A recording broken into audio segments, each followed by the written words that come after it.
жастарға сеніммен шамнан шырақ жағы бар. Менің есімім Наурызбек, Атырау қаласының тумасымын. Атырау қазақ түрік лицейін бітірдім 2011 жылы. 2016 жылы Назарбаев университетті бітірдім. Mechanical Engineering мамандығы бойынша 3 жылдың шамасы болып қалып, Теңгеш Шоғай компаниясында Mechanical Design Engineer болып жұмыс істеймін.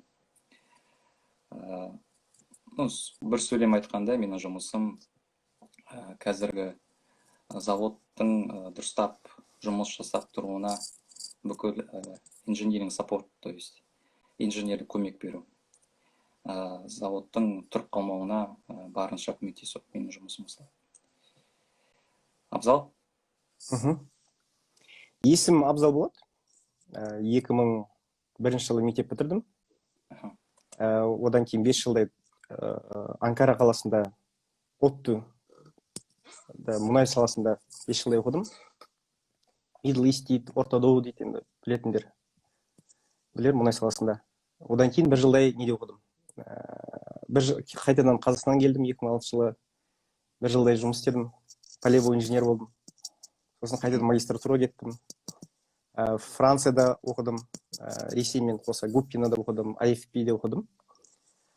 Одан кейін тәжірибе жасадым.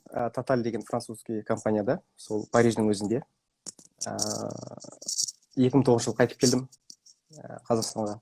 Ұлттық компанияда істедім 1,5 жылдай.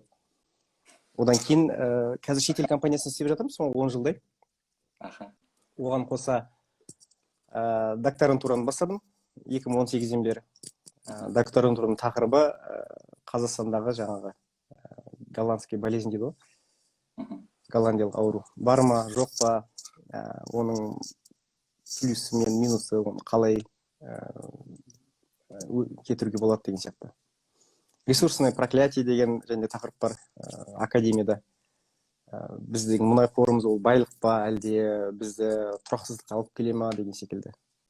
Бұлардың бәрін талқылаймыз қазір Инстаграмда. Егер қызығушылық болса. Жалпы осы таныстырып өтейін өзім. Қызылорданың тумасы боламын. Қош келдіңіздер эфирге. Бастайық сұхбатымызды. Мына жақта комменттар бар. Егер менің басында бір сұрақтар туындап жатса, жазып отырыңыздар. Әрине. Бұл жерде әңгімені бастамастан бұрын өте бір маңызды дисклеймер айтып кету керек. Біз деген шетелдік немесе транснационалды компанияда жұмыс істегендіктен біздің қазір осы әңгіменің барысында айтылатын ойлар, ой-түйіндер, қорытындылар, ол тек қана біздің ойларымыз. Ол біздің жұмыс жасайтын жұмыс берушінің ойлары емес. Бұны айтып кету керек. Жеке ойларымыз. Бұл тек қана біздің жеке ойларымыз. Қазақстан экономикасына жанашыр азаматтардың ойлары. Азаматымыз. Келісем. Абзал келіскендей, бұл аудиторияға қарап, біз әңгімемізді ең үлкен 3 сұраққа жауап беріп отырсамыз. 3 сұрақ: мұнай саласы неге маңызды? Әлем үшін неге маңызды? Неге Қазақстан үшін әсіресе маңызды? Екінші сұрақ: қазіргі мұнай саласына түлектер болсын, мектеп, университеттегі студенттер болсын, мұнай саласына барған дұрыс па? Соңғы әлемде болып жатқан жағдайларға байланысты. Және үшіншісі, егер мұнай және газ саласына немесе энергия саласына жұмыс баруға барса, қандай скиллер, қазақша икем дағды дейді, қандай икемдерді өзінде дамыту керек? Осы ең үлкен 3 сұрақты ашуға тырысамыз. Бірінші сұрақтан бастайық. Білеміз, соңғы қазір кризис басталып жатыр. COVID-19, мұнайның бағасы түсті. Supply demand бір-бірімен тең емес. Осы әлемдік дағдарыстың фонында мұнай және газ саласы қандай рөл атқарады? Неге бұл өте маңызды сала және неге Қазақстандағы мұнай және газ саласы туралы әңгіме көп айтылу керек? Рахмет. Бірінші тақырыптан бастап кетейік онда. Негізі мұнайдың және жағдайы бұл не дейді өзінде айналмалы, цикличность. Мен 2006-да бакалавр бітірдім, 2008-де магистратураны бітірдім. 2008-де өздеріңіз білесіздер, баған құлдырлап, жаңа $20 дейін жетті. Мұнайдың бағасы 20-30 арасында. Сосын келесіде 2015-те болды. Ендігісі 2020-да болып жатыр. Енді қарайтын болсақ, оның алдында 99-да болды. Бұл айналмалы цикличность дейді. Мұнай газда болып тұратын жағдай. Бәлкім жиірек болып отыр қазір. Бұрын қарағанда. Бұрында мысалы 10 жылда бір болатын болса, қазір 5 жылда бәлкім бір болып отыр. Әрине Қазақстанға бұның тиері ауыр тиіп жатыр. Неге? Себебі біз мұнай газға әлі күнге дейін тәуелді мемлекетпіз. Мен өзім докторантура тақырыбым ол Норвегия мен Қазақстанды салыстыру. Мысалы, неге мен Норвегияны алдым? Норвегия мысалы осыдан бір 50 жыл бұрын Европаның ең кедей мемлекеті болатын. Қасында Швеция болатын, ол Швеция одан дамыған мемлекет болатын. Кейін 72 жылы алғашқы мұнай өндірісі бастаған кезде, сол 50 жылдың ішінде және ВВП-ның екеуін индексация жасаған кезде Норвегия Европаның ең алдағы мемлекет болып кетті да. Сол енді қалай бұл Норвегия бұған қол жеткізді? Мұнай газ қорын қалай өзіне тиімді қолдана білді? Мысалы экспорттың мұнайдың кезінде 90%-ға дейін барған Норвегияда. 90% кіріске дейін, қазір енді 60-70%-ға дейін. Оның бәрін Норвегия өзі ашық мемлекет. Оның жаңа несіне веб-сайтына кіріп, норвежский директорат бар нефтяной. Сол жерде бүкіл цифраларды, тарихи жәндегі айлық бәрін көруге болады. Өндіріс қанша ақша келді, оның қанша ақшасы фондқа кетті деген сияқты. Өте ашық мемлекет, еш несін жасырмайды. Сондықтан мен Норвегияны алдым, өйткені ақпарат көп. Ақпарат көп болған екен, оны салыстыруға болады. Кейбір мемлекеттер бар, мұнай шыққаннан кейін ол керісінше әсер етеді. Мұнай болмаса, ол одан жақсырақ ет деген секілді да. Мысалы, ВВП-сы тұрақты болған бір мемлекет болады, мұнай табылады, артқа шегереді. Соғыстар басталады, немесе және тұрақсыздық пайда болады. Сол әркім, әр мемлекетте салыстырмалы тұруда бір не жасау, бір параметрлермен белгілеп болсын. Мысалы, Норвегия мұнайды жақсы қолдана берсе, қай мемлекеттер дұрыс қолданамады. Қазақстан осының ішінде қай жерінде? Біз Норвегия жаққымыз ба, әлде мысалы Нигерия жаққымыз ба деген секілді. Қазақстан осы таңда қазір егер қателеспесем 30-40% кезінде одан да көп болды. Негізі біздің табысымыз қазір 30-40% дейді. Бірақ бұл тек табыс көзі. Мұнай табысына келген екен бар, бұған жанама тағы да бизнестер дамиды. Мысалы, мұнай болған үшін, мысалы, ресторан бизнесін ашады, немесе киім, магазин деген сияқты. Яғни бұл табыс болмаса, бәлкім ол бизнестер де жүрмейді. Оған айырып келетін болсақ, ол 30-40-тан асып кетеді негізі. 50-60 бәлкім да. Біз мұнайға өте тәуелді мемлекетпіз. Мұнайда негізі оны қолдана білу керек, қалай қолдана білу керек. Соның бір докторантурада өзім бір методологиясын құрдым. Сол методологиясын келесі жылға дейін бір қорғап шыққан екен бөлсем. Әзірше жағдай солай. Жағдай жақсы мәз емес. Себебі мұнайға тәуелді болған екен бар. Мұнайға да басқа бизнестер тәуелді, жалпы экономика тәуелді мұнайға. Мұнай газдан келген кірістен.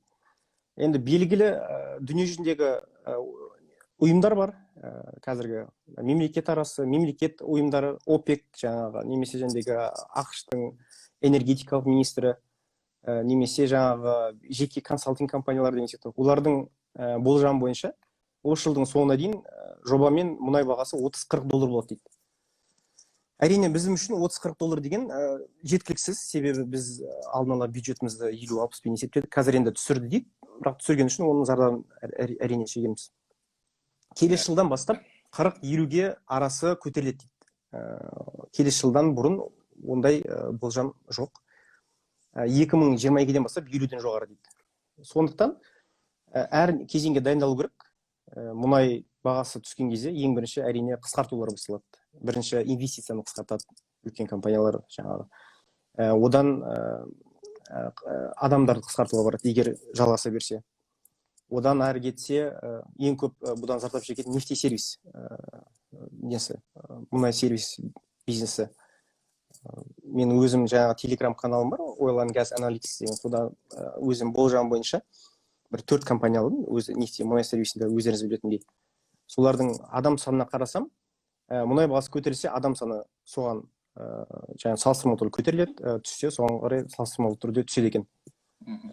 Егер сол есебім бойынша $20 түссе, жылдың соңына дейін, егер $20 дейін тұрақты болатын болса, мұнай бағасы, онда жарты индустрияның жартыға жуық жұмысы қысқарады деген бір болжамға келдім. Бірақ енді қазір қараймыз, $36 болды мұнайдың бағасы, көтеріліп жатыр. Себебі ОПЕК-тің жаңағы шешімі өз ісіне кірді, іс жүзіне асып жатыр. Енді біздің ниетім, енді ойымыз және болжам бойынша көтеріледі деп ойлаймыз. Егер әркім қадағаласа өзінің берген жаңағы несіне, шешіміне. Сол мұнайдың жағдайы мәз емес, бірақ мұнайға, газға әлі де тәуелді мемлекетпіз. Енді айта кетер, бәлкім өзім жағдайым бір айтып кетейін, өзім студент кезімнен бастап 2001 жылы негізі бітірген кезде бұдан бөлек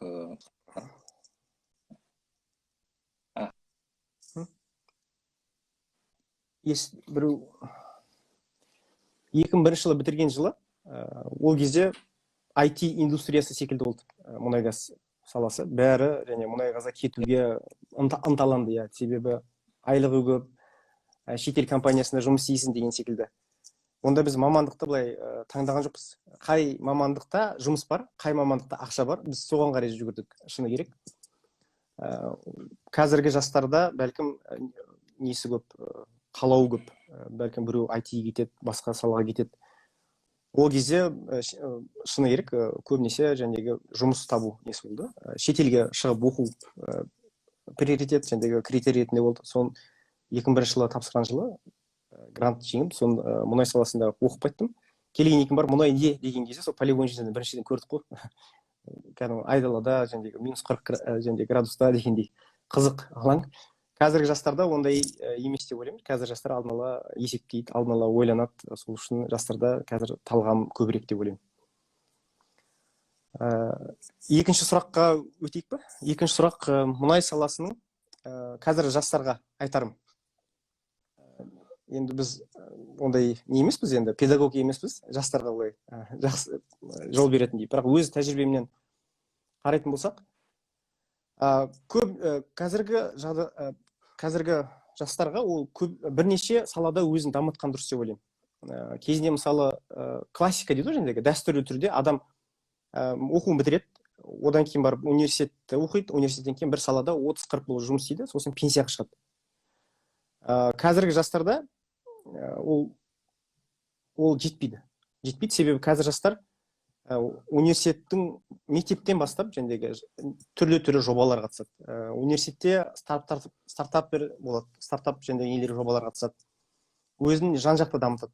Жан-жақты дамыту керек, себебі нарықта қазір бір ғана өзінің икемділігін дейді, және қабілетіңмен өзіңді алға тарта алмайсың. Мысалы, мен қазір тұрақты жұмысымнан басқа, бізде енді тырысып отырмын үлгеруге, қазіргі заманына сай докторантура жасап отырмын, сабақ берем, және Женева бизнес-скулда сабақ берем, Барселонада берем, Астанада берем, Назарбаев университетінде сабақ бердім, Сатпаевта бердім сабақ университет. Бұл академия жағы. Академия жағы жәндегі әр докторантура біліміңді жалғастыру, әлі сабақ беру. Екінші, ол өзің тұрақты бір жұмысың болу. Тұрақты бір жұмысқа алуға тырысу. Үшіншіден, бір кішігірім өзінің бір бастамаң болу. Стартап болсын, немесе бизнесің болсын. Ол жаңағы эксперимент ретінде бастап, кейіннен тұрақты орнына отырған кезде сен үшін өзіңе бір тұрақты бір кіріс несі болады. Тұрақты жұмысыңа қосымша. Сол бірнеше жақты алып жүру өзіңмен бірге. Өзіңді дамыту, сосын жаңа кәсіби ұйымдар болады, неше түрі профессиональный. Мұнай саласында болсын, немесе басқа салада болсын, соларға мүше болу, солардың сертификаттарын алу. Неғұрлым қосымша көбірек жаңағы өзіңдің икемділігіңді дамыту, әрі және өзіңді нарықта көбірек алға шығаратын нелер болса, жәндегі документ болсын, сертификат болсын, соларды көбірек қолдану. Жастарға айтарым. Негізі білім алудың мақсаты, мен өз ойымда, білім алудың өзім мақсаты, білімді алу емес, білімді жәндегі өмір бақи үйретудің қабілетін өзіңе игеруді. Өйткені білім өзгеріп тұрады, жаңартып тұру керек оны. Сол мақсат сен жәндегі өзінің санаңда бір қалыптастыруды, фильтр сүзгіш дейді ғой, және қаншама ақпарат келеді қазір, ақпарат күннен күнге көбейіп жатыр. Ол ақпаратты сараптай білу, ол ақпаратқа қисын көзбен қарау, ол ақпаратты пайдалысын өзіне алып, пайдалысы емесін қолданбау, соны өзінің нені өткізу да, қорыту сүзгішіне, фильтрінен. Сөйтіп өзіне керек нәрсені қолдану. Мысалы, жаңа қазір көбінесе айтады, жаңа IT саласы дейді, немесе дата сайентист дейді. Ол салалардың бір инструмент, ол инструменттерді жәндегі данылар алдың, бірақ сен мақсатың болмаса, олар жай инструменттеріне қалады. Сол үшін бір мақсат болу керек, сен не үшін қолданасың? Мысалы, мұнай саласында IT мен мұнайды қазір бірге қосып жүру керек деп ойлаймын. Немесе жаңа дата сайентист. Себебі ол ақпараттар өте көп. Сол өзінің мұнайшы жаңағы инструментті қолдану арқылы қазіргі заманға сай аналитика, сараптама жасай алады. Жан-жақты қарай алады. Тек қана өзінің мысалы бір бұрғылау болсын, немесе бір басқа бір жәндегі мынау өте жәндегі өзінің бір жәндегі не дейді ғой, спецификасын емес, басқа да алаңдарды қоса білу. Тек қана техникалық емес, экономика болсын, жәндегі заң жүзінде болсын, жан-жақты әр мәселеге қарай білу, жан-жақты мәселелердің өзінің шешім таба білу қосып. Ол сол кезде сенің нең болады да, бір added value дейді, қосқан бір үлесің болады жаңа. Бұл заманның талабы сол, заманның талабына сай өмір бақи жәндегі білім алып, өзіңді үйретіп, өзіңді дамыту, тоқтамай алға жылжу. Осы деп ойлаймын мақсат. Сол үшінші сұраққа келсек, үшінші сұрақ қандай еді жаңа? Қандай сипаттар? Оны айтып шықтық жаңа негізі. Тыңдап тұрмын, айтып.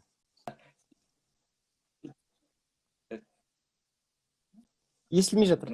Тез айтып кеткен тақырыпты әлі көп ашуға болатын сияқты меніңше. Себебі қазір бірінші тақырыпты көбірек ашуға болатын сияқты. Неге Қазақстан бірінші тақырыпты дегенде көбісі IT дейді, программирование шақырып. Біздің Қазақстан Республикасы, мысалы қойсам, қазір осы мұнайға қанша адамдар апарып Қазақстанда? 100 мың, 200 мың, 300 мың. Өткенде бір жаңалықтан көрдім, мұнай сервис саласы, мұнай саласын қосқан кезде 200 мыңға жуық, 150-200 мыңға жуық адам бұл салада қызмет етеді дейді. Бірақ айналып келген кезде, мысалы, оған жанама бизнестер де бар, оларды есептеу керек деп ойлаймын. Мысалы, бір мұнай кен қорында ол жұмыс істегенде, оның қасында бір магазин ашады, немесе басқа нәрсе ашады, ол одан табады, кіріс көзін табады. Бұлар да оған тәуелді. Мысалы, бір Жаңаөзен қаласында, мысалы, Жаңаөзен қаласының өзі тәуелді. Алып келетін болсақ, Жаңаөзен қаласы мысалы 100 мың адам аса тұратын болса, демек 100 мың адам бұның ішінде де негізі. Бұл саланың ішінде жұмыс істемесе де оған тәуелді. Сондықтан бұны тәуелді ретінде қарайтын болсақ, көп адам болады. Көп адам бұл мұнай газ кірісіне тәуелді деп ойлаймын. Қазақстанға енді қалай айтсам болады, біздің негізі мұнай тарихымыз 1911 жылдан басталады, алғашқы мұнайымыз. Бірақ өзіміздің тәуелсіздік уақыттан алатын болсақ, 1991 жылы 20 жыл 30 жыл толды. Өзіміздің мұнай қорымыз бар. Бұл мұнай саласын келген кірісті және қорда сақтаймыз, осындай қиын жағдайларды қолданамыз. Және де жәндегі диверсификация дейді ғой, бұл келген табысты көптеген салаларға қолдану. Және IT саласын дамыту, ауыл шаруашылық дамыту, егіншілікті дамыту, бұны осы ақшаны құю келешек және салаға, келешек мамандықтарға, келешек болашақ жастарға ол істеліп жатыр мемлекет тарапынан. Және бұл істеп жатқан жалғаса береді деп ойлаймын. Сондықтан мұнай газды бір не ретінде қарамау керек деп ойлаймын. Негатив мұнай бір кері әсерін тигізеді деп, бұл мұнай газ келген кірісті жақсылап пайдаланып, келешекке инвестиция жасау керек деп ойлаймын. Мұнай газ қаншалықты әлі актуальны болады?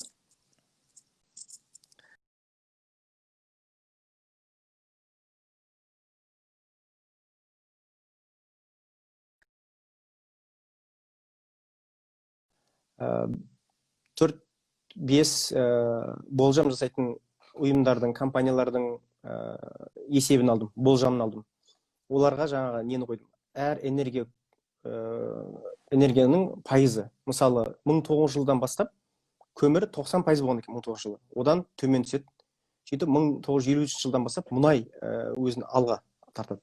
1970 жылда, 80 жылда ол мұнайдың жаңағы эпопея дейді ғой, 50%-ке дейін жуық және энергия көзін дүние жүзінде мұнай алады. 2000 жыл, қазір 2020 жылдан бастап тепе-теңдік келе жатыр, газ. 2040-50-ге дейін негізі газ болады дейді. Бірақ әлдеқайда сол 30%-ға жуық 2040-50-ге дейін мұнайға дүние жүзі тәуелді болады. Демек, Қазақстанда бұл және дүние жүзінің бір несі ғой енді бөлігі. Әлі күнге дейін мұнайдың біз тәуелді болатынымыз, мұнайдан келетін, мұнай дәуірі әлі біткен жоқ деп айтқым келеді. Пик мұнайдың болуы мүмкін, бірақ мұнайға тәуелділік пайыз ретінде әлі 30%-ға, 40-30%-ға жуық болады деп әлі ойлаймын, 30-40 жылдың ішінде. Сосын бұған қоса айтар мәселе, қазір не дейді жаңағы жасыл экономика возобновляемый дейді жаңағы қайтадан жаңартатын өзінің ресурстар дейді. Күн, жел, гидро, тағы да басқа энергия көздері, олардың қазіргі пайызы 5-10 арасында, негізі одан аспайды. Келешекте ол 20-30%-ға көтеріледі дейді. 30 жылдың ішінде. Ол 20-30-да айналып кеткен кезде, ол да тепе-теңдікті, мұнаймен және жаңартулардың бәрін қосқан кезде, ол да бір 20-30%-да болады. Өседі, бірақ үлесі мұнайдың қатты қысқара қоймайды. Газдың да қатты қысқара қоймайды. Сондықтан қолдану керек. Біз мұнай, газ, көмірге бай мемлекетпіз. Алдағы уақытта уранымыз да бар, оны да қолдану керек.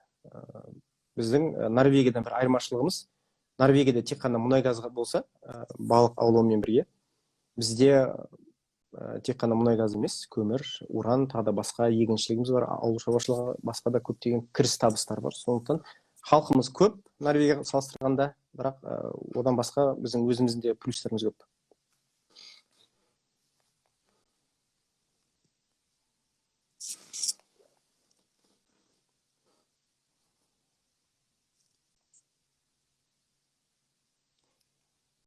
Естілмей жатыр.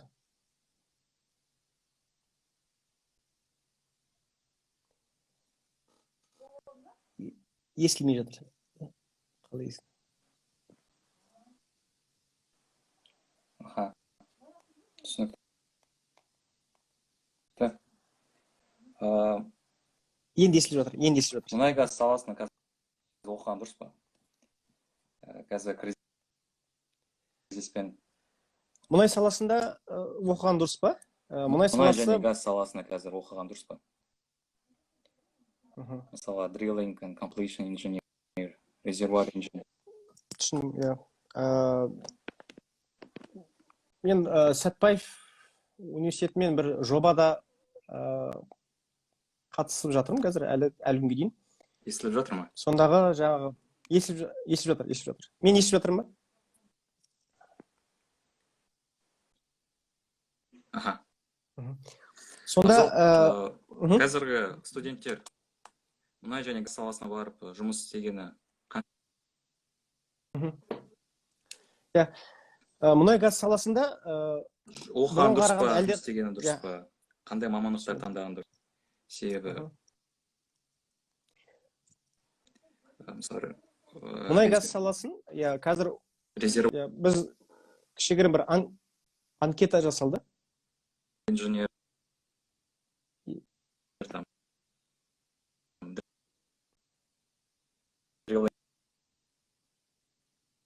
естіп жатыр ма?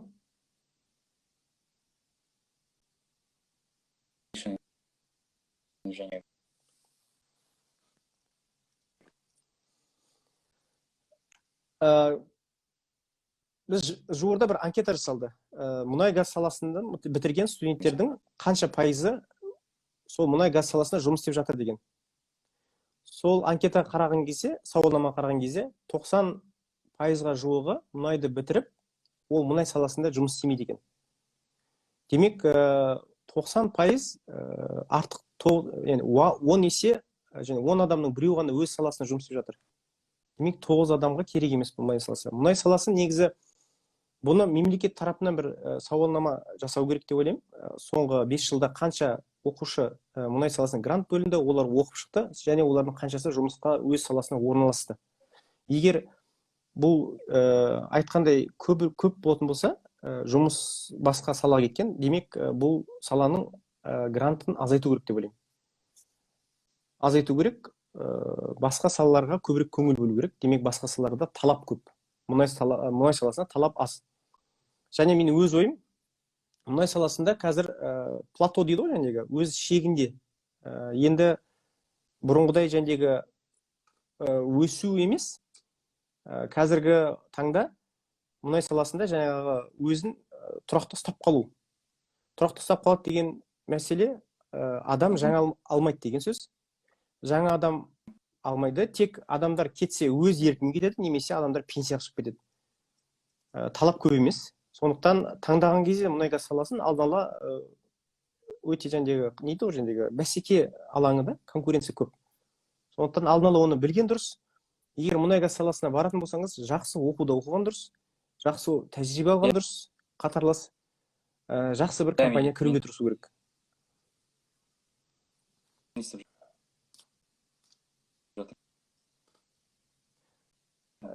Интернет нашар ма, Наурызбек, естімей жатырмын, дұрыс.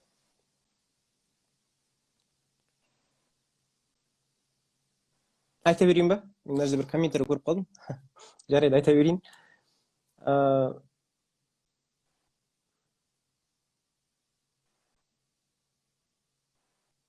Сол айтайын деген, өзіңді нарықта жақсы икемдіктерді алып, өзіңді дамытып, жақсы мектеп бітіріп, жақсы университет бітіріп, жақсы компания кіруге тырысу керек. Себебі бұндай жағдайда көбінесе жұмыссыздық қазір көбейеді бұл алаңда.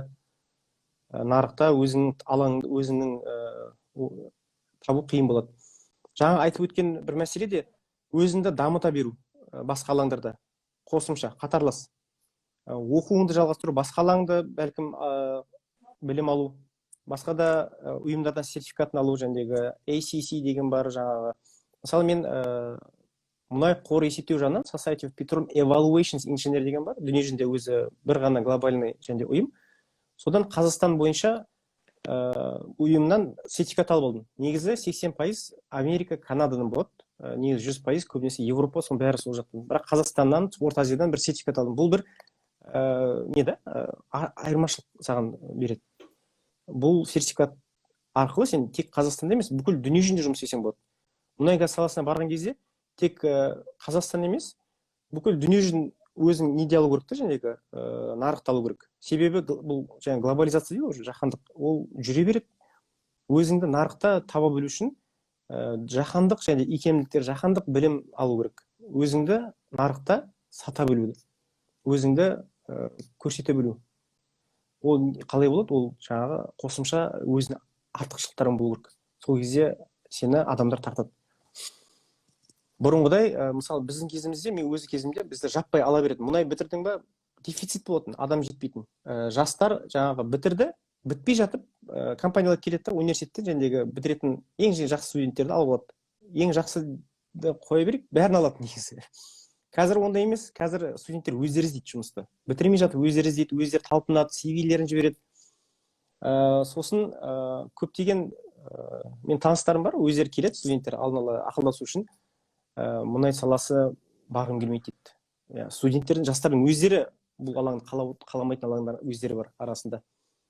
Сондықтан студент кезінде болсын, уақытты жоғалтпай, көптеген тәжірибелер жинап алу керек, басқа алаңдарда тәжірибелер жинау керек, көптеген жәндегі кішігірім бастамалар болу керек өзіңнің.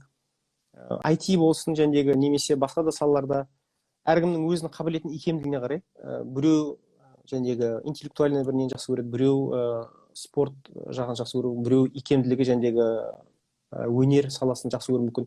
Сондықтан бұлардың бәрін бірге алып жүру керек. Өзіңнің ұнаған, жақсы көретін ісіңді ол тәжірибе арқылы білесің. Тағы да бір айтар кетер жай, мына жерде эфир енді 30 минут өтті.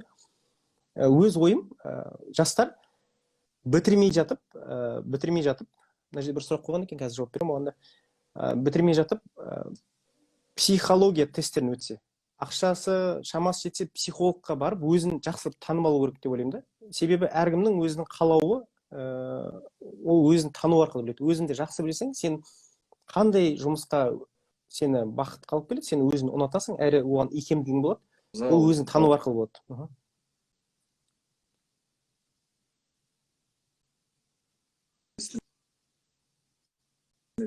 Дауыс естілмей жатыр ма?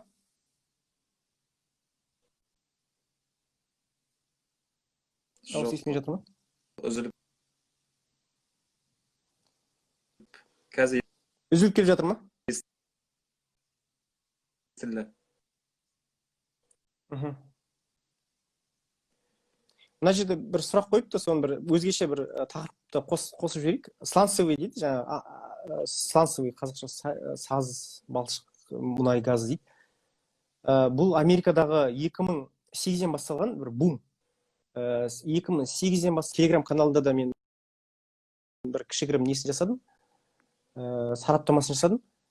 0,5 миллион баррель дейді ғой. 8 миллион көтерді олар. Өндірісті 15 есе. Американы экспорт емес, импорт емес, экспорт мұнай шығаруға алып келген бір не болды да, себеп болды. Бірақ оның өзінің нелері бар. Кері жағы да бар. Бұл жаңағы қымбатшылығы, сосын экология әсері, оның бәрін жазып жатыр. Американың бір несі, өзгешелігі, Америкада сен бір жерді алған кезде, ол жер біріншіден сенікі, астыда, үстіде бәрі сенікі болады. Бұл Американың жалғыз мемлекет, дүние жүзінде сен өз жеке меншігің бар. Ол жақта жеке меншік несі өте қатты дамыған. Соның екіншіден оқта мыңдаған компания жұмыс істейді. Мыңдаған компания жұмыс істейді. Сол кішігірім компаниялардың жартысы сол өндірісті шығарады екен. Ал мысалы көптеген мемлекетке қарайтын болсақ, біз тағы да басқа мемлекеттер көбінесе алпауыт компаниялар, ұлттық компаниялар болсын, жәндегі үлкен жәндегі мейджор дейді ғой, сол компаниялар өндірісті шығарады. Сланцевый нефть дейді ғой, жаңа бір сұрақ болды комментарийде. Америкадағы сланцевый жәндегі индустрия. Кейбір компания жағы. Иә, 2008-ден басталған бұл. Негіз қарап отырсаңыз, 2008-де мұнай саласы төмен түскен бір не ғой, бірақ дәл сол кезде басталады. Күніне 0,5 миллион баррель сланцевый жәндегі мұнай шықса, қазіргі таңда 8 миллион баррельге көтерілген. Енді қазір жағдай байланысты қайтадан түсіп жатыр. Бірақ 8 миллион баррель деген сөз салыстырмалы түрде Қазақстанның осы күнге жеткен, жылдар бойы жеткен өндірісі 2 миллион. Олар сол 10 жылның ішінде біздің өндірісінің 4 есесін шығарды да. Бұл негізі өте тарихи оқиға, негізі бум дейді. Әрине, оның да өзінің кері әсерлері бар, қымбат, сланцевый жәндегі. Қанша арзан түсірсе де әлі күнге дейін қымбат. Екіншіден экология дейді жаңағы несі, өйткені көп су қолданады. Ол су үшін үлкен резервуарлар ашады. Оны және обработка жасау керек, оны қайда кетіреді, сондай көптеген нелер бар оның керісін. Бірақ олсыз бола ма? Бізде де өзіміздің проблемалар болса, оларда да ондай проблемалар бар. Келешегі қандай? Мына сұраққа да кейін жауап беремін, Сауд Арамко туралы. Сланцевыйдың болашағы жайында менің ойымша ол қазіргі таңда түседі қысқа мерзімде. Себебі мұнайдың бағасы түскен үшін олар көбісі қазір өздерін жауып жатыр, ұңғымаларын, скважиналарын. Мұнай көтерілген кезде қайтадан ашады. Бұл қайтадан дамиды. Американы жаңа айтқанымдай, оның бір айырмашылығы, Америкада мыңдаған компания бұны өндірісті жасап жатыр. Бұл біз мысалы немесе таяу шығыс жәндегі араб мемлекет немесе біз сияқты ТМД мемлекет сияқты үлкен алпауыт компаниялар, ұлттық компаниялар емес, ол жерде мыңдаған кішігірім жеке кәсіпкерлердің жұмысы. Бір адам, екі адам ашқан компаниялар бар. Шағын 10-100, әркім өзі, ол өз жеке меншігі болған үшін, әркім өз тиімділігін ол жерде бағасын азайтуға тырысады, адамын азайтуға тырысады. Сондықтан бұл әркім жеке өзінің жеке меншігі болған үшін ол тырысады. Бұл не емес та, бір алпауыт немесе ұлттық компанияның бір несі емес, бұл басқа біреудің заты емес, өз меншігі болған үшін ол арзандатуға тырысады және қымбат сатуға тырысады. Сондықтан Америкада Америка ол жалғасады деп ойлаймын. Ұзақ мерзім, қысқа және орта және ұзақ мерзімде егер мұнайдың бағасы қайтадан көтеріліп жатса, онда өндірісті қайтадан көтеруі олар әбден мүмкін. Адам көп, тәжірибе көп, технология бар. Болған оқиға, неге оны қайталамасқа? бізде оларда жәндегі гидроразрыв дейді ғой, сонымен көтерілген негізі бір технология, және горизонтальный жәндегі ұңғымалар қазады, одан гидроразрыв пласта дейді. Бізге ол осы жуырда кірген технология енді дамып жатыр, әлі күнге дейін ондай қарқынды емес та. Біз олардікі бәлкім ол индустрияның жартысынан көбісі сол Америкада. Екінші мәселе, екінші сұрақ қойды, Сауд Арабиясының неге пайдасы несі түспейді дейді. Пайдасы әрине мен өзім оқыған кезде Сауд Арабиясының себестоимости және өзінің құны мұнай шығару $1 деген 2000 жылдардың басы. Қазір енді $5 көтерілген шығар. Сауд Арабиясының өзінің және проспектус документтері бар, ол жерде көруге болады. Мұнайдың жәндегі өзінің құны қанша екенін. Қателеспесем $5-10 арасында. Ол тек жәндегі оншор дейді, жәндегі жердегі. Офшор жәндегі теңіздегі біраз қымбаттау болады. Бірақ айналып келген кезде $5-10 егер сіз мұнай шығаратын болсаңыз, әрине сіз $20 сатқанның өзіне ол пайда келеді да. Сол үшін Сауд Арабиясы ол пайданы жалғастыра береді. $10 түскенше дейін әлі пайда түсіреді. Бірақ бұл жаңа Сауд Арабиясының өзінің жәндегі пайдасы. Ал егер мемлекет ретінде алатын болсақ, ол басқаша, ол фискальный жәндегі политика дейді ғой, саясат.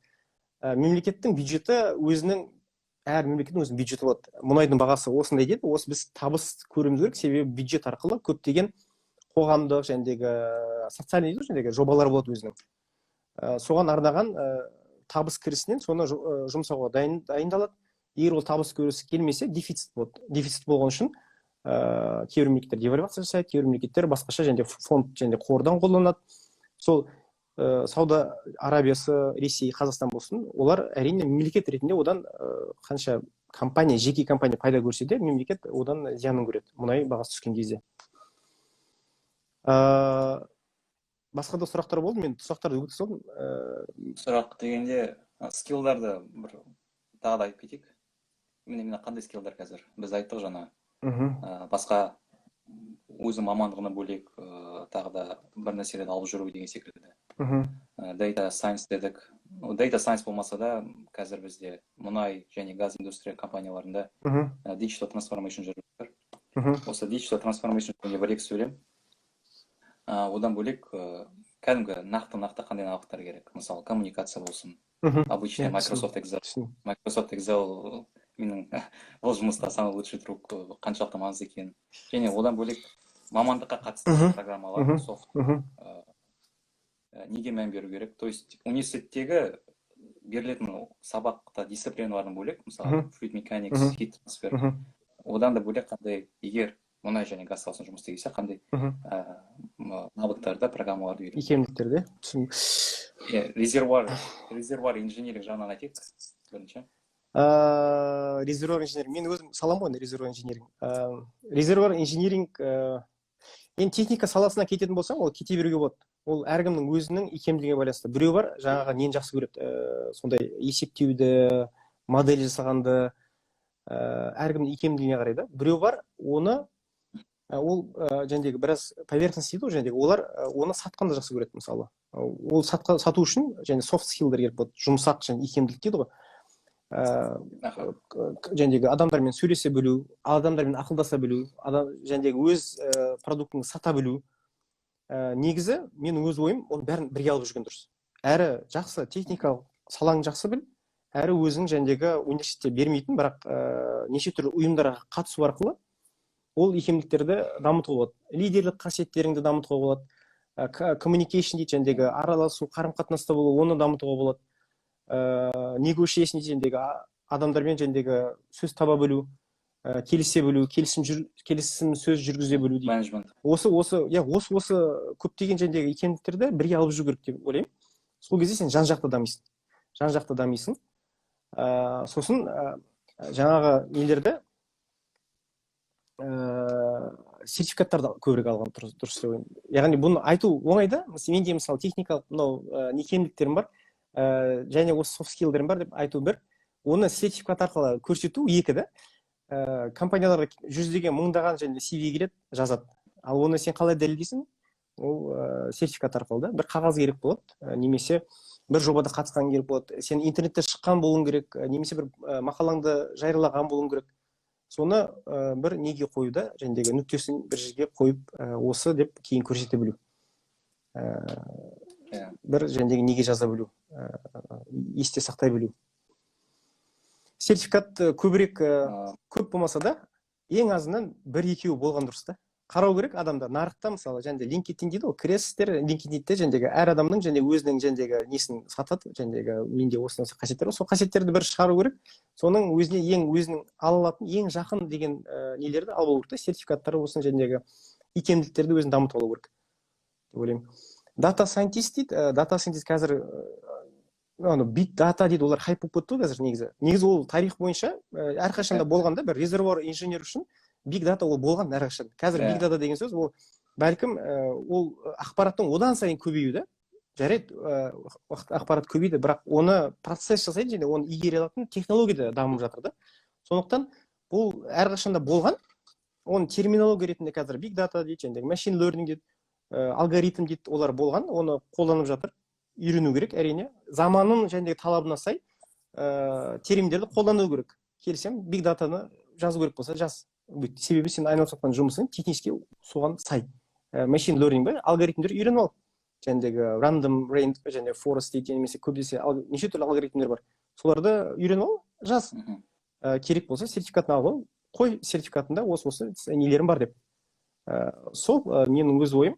Қорықпау керек, анау жаңа терминдерден, сол терминдерге атсалысу керек, арпалысу, үйренуге тырысу, игеруге тырысу керек. Қорқатын ештеңесі жоқ. Айтқан жақта өмір бақи білім алуға, өзіңді дамытуға әрқашанда дайын болу керек. Тоқтамай, бұл процесс бітпейтін процесс. Иә, әрине.